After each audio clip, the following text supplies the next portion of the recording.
Hello guys, how are you? I hope you're doing fine. My name is Mwangi Mwaniki, and as you've seen, I've just turned another page of another chapter. And this means that we have rebranded from Mind and Mike podcast to Mwangi Mwaniki exclusive. It is the new brand name, but we have not changed the mission. So, it's a new name, but the same mission. We are going to bring you episodes after episodes, raw and unfiltered information that you want to hear, from interviews, from entertainment and discussion, and controversial topics that make you feel entitled or make you feel be the part of Mwangi Mwaniki exclusive as you have been with Mind and Mike podcast. We have not changed a bit. We are only going to rebrand the name, the colors and everything so that we can have a fresh start. So my name is Mwangi Mwaniki. This is a brief story of how Mwangi Mwaniki exclusive has evolved all the way from a small brand to now what it is today. I believe it is a big brand. So back in 2023, I joined college studying mass communication at certificate level in a school in Nyeri County known as, the school was known as Sacred Heart Institute, where I was learning mass communication. So I had to learn some bit of these things, doing these things online, shooting content and then uploading it. I never knew, actually, even when I was joining college, I never knew that stories can be recorded and then produced. I never knew. I only saw. I hadn't even come to uh, to to to to be with journalists to know how it works. I thought that a story is recorded in full, from the first speaker to the last speaker. That was mostly in political stories. Not until I met some journalists when Kanini Kiaga was opening a project huko kwetu karibu na kijiji ya kwetu. Now, fast forward to 2023, I was not remembering those things. So when I started content creation, the one who made me even start this content creation was someone so close to me, a friend who I'll introduce later on this topic, on this show. But first of all, let us understand where Mwangi Mwaniki started content. Mwangi Mwaniki started with TikTok. You know, this time that TikTok ilikuja, I started my TikTok around 2022, around May hapo, after completing high school. So starting there, I started recording nyimbo, mostly zilikuwa secular songs. Recording these songs, I only used my phone. Nachukua, unaingia TikTok, the most obvious way that people do. Na record wimbo, alafu nafanya nini? I release it to the public TikTok page, and I didn't even know that at some point I'll come to be a digital creator and create content in a different way. So fast forward now to 2023 again. This is where I started now producing content, and this is where I told you I'll introduce my friend who introduced me to content. I never knew that you can use your phone, shoot content, and then upload it. Upload it on YouTube. So this friend of mine is known as Gennaro Masharia. He's a journalist, works at Rore FM in Nyeri County. Now, Gennaro did this thing. I was a fresher in that school, so I continued with recording my songs. I never knew that you can record a video and upload it on TikTok or even YouTube. So he comes and tells me, you know what, I want you. He comes on a Sunday evening, and on a Monday morning, he tells me, you know what, I want to take you to the video lab because I know you're not having a class at a certain time. You've already told me. We spoke.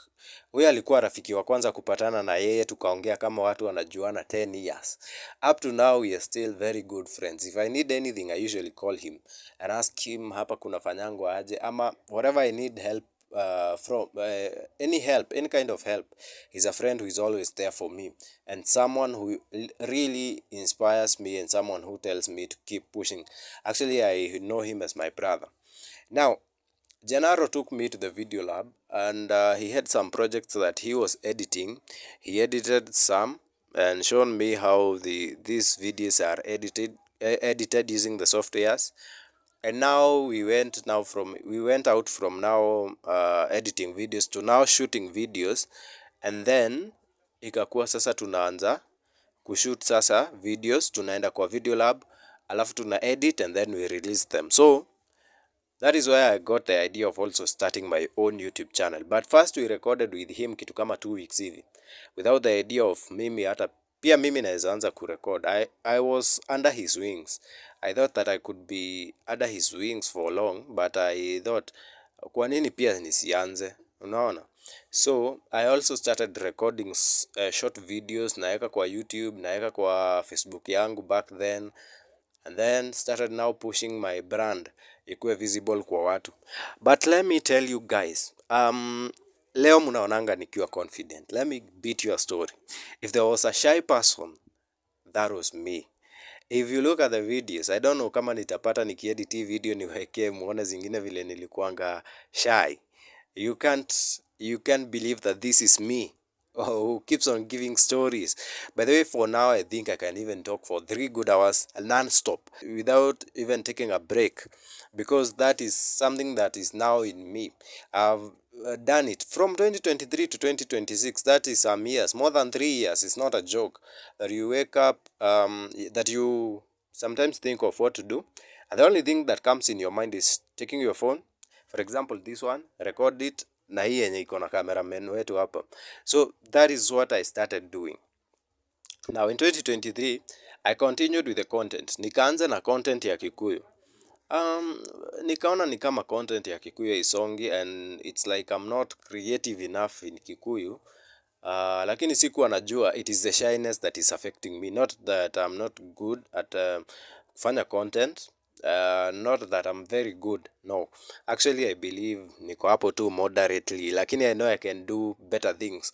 So Mwangi Mwaniki kaanza kujibrand hapo polepole. I used to call myself Peter Mwangi, but on YouTube I used to call myself Mwangi TV, and also on my TikTok page I used to call myself Mwangi TV.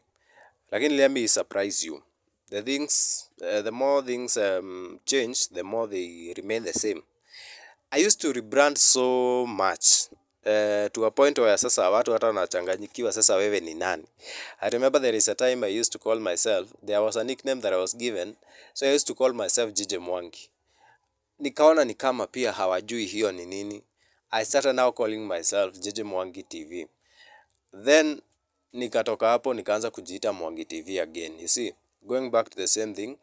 But now coming to 2024, no, back in 2023, 2023 ikikuja kuisha, hapa nilikuwa nafanya tu skits, zile short skits. Unafanya tu, kuna moja yenye nakumbukanga wakati conmanship ya mashamba ilikuwa juu back in 2023.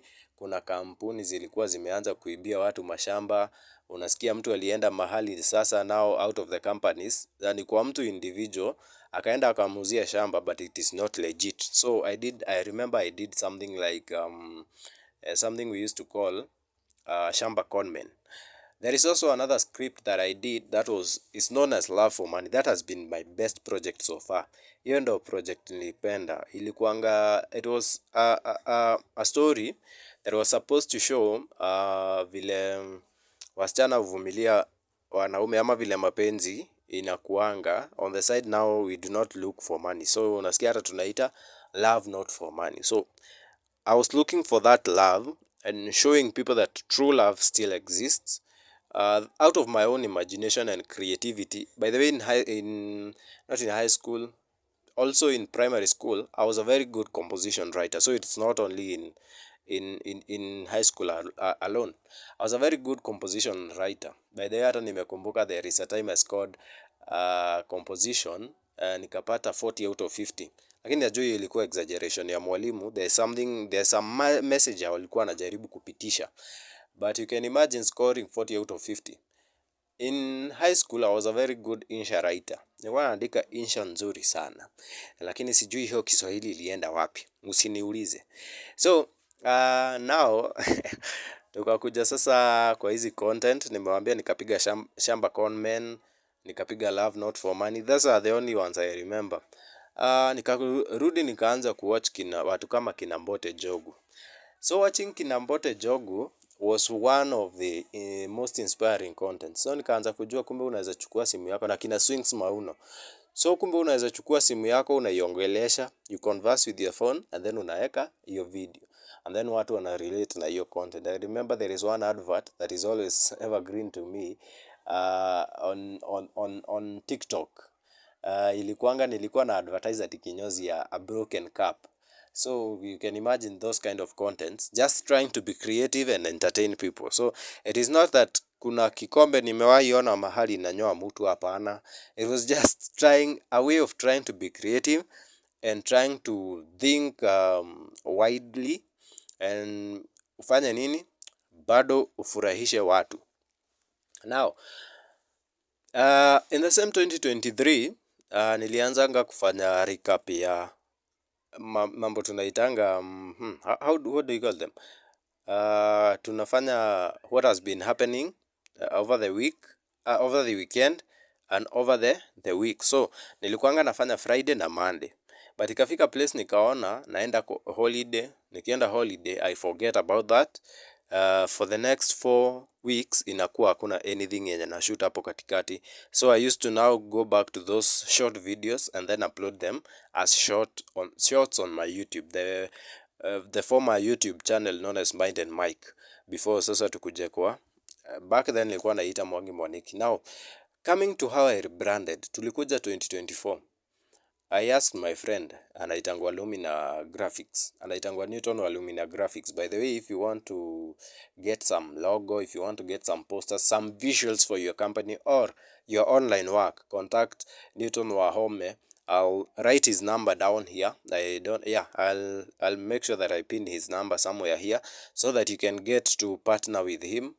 You contact him so that he gives you some better deals about content creation. Now, I asked Newton. By the way, I also met Newton after meeting Gennaro. Let me go back there. So after meeting Gennaro, sasa tulipata mtu anajua content. And this guy is Newton Wahome. Meeting Newton was the best experience that we had because he started now telling us, you can shoot using these angles and so on. So he started becoming our cameraman and our editor at the same time. And not only our camera person and editor, but also our teacher, tujue kufanya mambo na editing and shooting. So we started learning that slowly. Up to now we still learn. Kuna siku tulikuwa tuna learn graphics kidogo, lakini tulilemewa kidogo. Kulikuanga na some issues that made us not go through graphics. Tungekuwa tumemaliza sahi, but we thank God regardless, we still learn. So Newton akaanza kutufunza hiyo mambo. Actually he's the one who shot Love Not For Money na akafanya hizo graphics zote. So ukienda hapo kwa Love Not For Money you'll see his kind of work. He's a professional. So sikurecommend I'm not recommending you to just a cheap guy there. I'm not telling you I know of a guy. No, I'm telling you of a professional. So Newton akafanya tujue kushoot na kuedit content.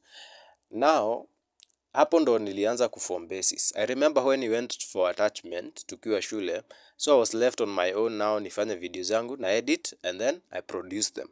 So thanks to his skills and the skills za mwalimu pia na za Gennaro pia, because that is what I survived with for that period of time. And then hapo Gennaro alikuwa ashamaliza shule yeye. So I went on producing the content hizo zenye nawaambia kama hizo adverts, tukaendelea. So coming into 2024 ika happen hivyo, ni kama niliacha shule just something over a year. So nikaanza tu kurecording videos, lakini unfortunately I could not be consistent enough juu nilikuanga na simu ya kulipia. That was now the greatest disadvantage that I ever came through. So kajaribu unakuja unafanya content inaenda, and then ingine inabaki nyuma. So even followers wanaboeka, wengine unsubscribe, and mostly sasa hapa nilikuwa nafanya TikTok juu naona siwezi manage YouTube na TikTok. Now 2024 bado nikaanza kufikiria naweza shoot podcast. Ikanisumbua until I called my friends kina Newton. Sasa nikaanza kuongea na wao nikamwambia, unajua nini, nilikuwa nafikiria kuanza podcast. What do you think that a podcast should have? Juu nilikuwa nimeanza kuwatch zingine, even though sikuangi na simu sana, because I had started now running short of ideas za kushoot, because hauna simu and it is not helping. So unafikiria tu idea, you try to write it down but it doesn't help you. Nikatoka hapo ndio nikasema nataka kuanza podcast. Nikaanza kufikiria jina yenye naweza ita podcast yangu, nikaona ileti. That is when I tried what about Mind and Mic? And what does Mind and Mic mean? Mind and Mic to me was meaning napea idea yako yenye iko in your mind a chance to be given a mic, ndo unasema chenye unataka. So you amplify your idea so that you can give it to the public. You see, or even a discussion that you think needs attention ya public. So that is how it started. I started now discussing matters mental health, na bado mpaka kwa hii podcast tutaendelea kudiscuss mambo hizo. Tukaanza kudiscuss mambo ina affect the youth's politics and all other topics. Now, in 2025 May, I shot my first, by this time sasa nilikuwa nimemaliza kulipia simu. So I started now kushoot the first episode. Ilikuwa May. I think the second week of that May, nikashoot the first episode na nikaweka on YouTube. And the reception was good. Nikaona, kama ni hii ya kwanza imeenda hivi, why not do another one? And I started now feeling comfortable. Nikaanza kufanya, and then now renamed my channel from Mwangi Mwaniki. Nili take some time nikiita Mwangi Mwaniki, but the podcast itself ilikuwa inaitwa Mind and Mic, na ilikuwa jina ngumu by the way. Kuna watu hadi sasa hii hawajaiweza. Tumemaliza hiyo episode, hizo episodes mingi sana, lakini watu bado hawako wanaweza kusema Mind and Mic. Mostly those I worked with closely. Now, tukatoka hapo, tukaanza kuenda sasa kushoot episodes one after the other. Tukaanza kupiga mental health, tunakuja na controversial topics za youth, tunazileta hapa back to back.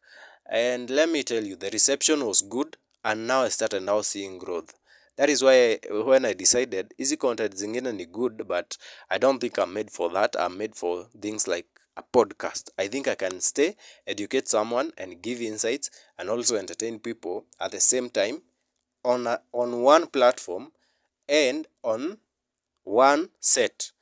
Sihitaji ati nini, nakuja na kahuma kadogo, nakuja na education. So unajua podcast sana sana inakuanga kueducate. So that is how we came up with that idea. Kidogo kidogo kukuja sasa 2026, 2025 hapo mwisho. Kujaribu kupiga tukaendelea, ikaenda vizuri. Kwanza hapo mwisho wa 2025 episode zetu zikaanza kubamba moto, ama zikaanza kupamba moto, zikaenda juu sana. The reactions, the number of followers, it increased.